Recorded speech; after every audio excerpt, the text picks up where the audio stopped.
প্রচুর গরম পড়েছে, তো এই গরমে কোনো কিছু খেতেই মন চায় না।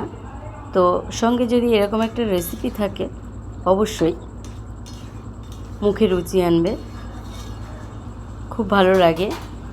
মানে এরকম গরমে এরকম একটু পাতলা মানে ঝোল মাছ দিয়ে বা মাছের জ্যান্ত মাছের মাথা ফাতা দিয়ে খুব ভালো লাগবে। তো এখানে 6-7টা উচ্ছে গোল গোল করে কেটে নিয়েছি এবং আলু নিয়েছি, সঙ্গে একটা আলু নিয়েছি। আলুটাকেও পাতলা পাতলা করে কেটে নিতে হবে। তারপরে ভালো করে পরিষ্কার করে মানে পরিষ্কার জলে ধুয়ে জল ঝরিয়ে নিতে হবে। এখানে নিয়েছি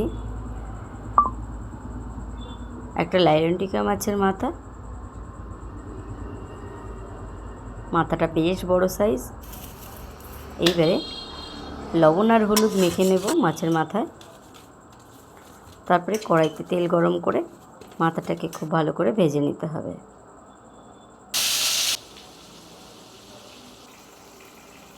একটা সাইড ভাজা হয়ে গেলে আমি মাথাটাকে উল্টে দেব।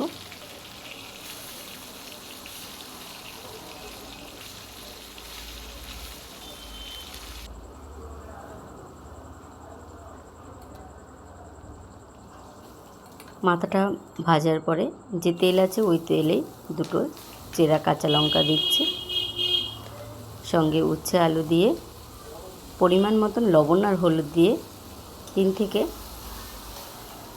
4 মিনিট মতন নাড়াচাড়া করবে, খুব একটা ভাজতে লাগে না।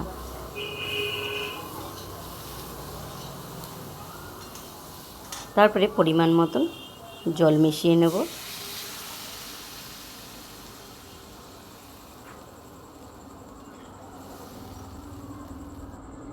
তরকারির ঝোলটাকে ফুটে আসলেই তখন এই ভেজে রাখা মাছের মাথাটা দিয়ে দিতে হবে। মাছের মাথা দিয়ে একটা ঢাকনা চাপা দিয়ে 5-7 মিনিটের মতন ঢাকা দিয়ে রান্নাটা করতে হবে। দেখো 5 থেকে 7 মিনিট বাদে আমি ফিরে এসেছি আবার। বেশ দারুণ একটা রং এসছে কিন্তু। মাথাটাকে হালকা আমি ভেঙে দিয়েছি একটা সাইড।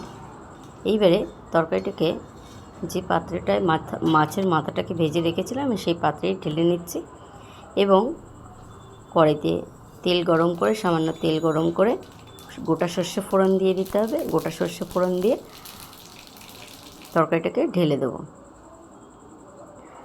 এবারে 2 মিনিটের জন্য ঢাকনা চাপা দিয়ে দেবো। ঢাকনা চাপা দিলে এই যে সর্ষের যে ফ্লেভারটা, খুব সুন্দর একটা ফ্লেভার, এই ফ্লেভারটা কিন্তু তরকারিতে বসে যায়। তো দেখো আমার একদম শেষ পর্যায়ে শুধু দুটো ভাত নিয়ে মানে বসে যাওয়ার অপেক্ষায়।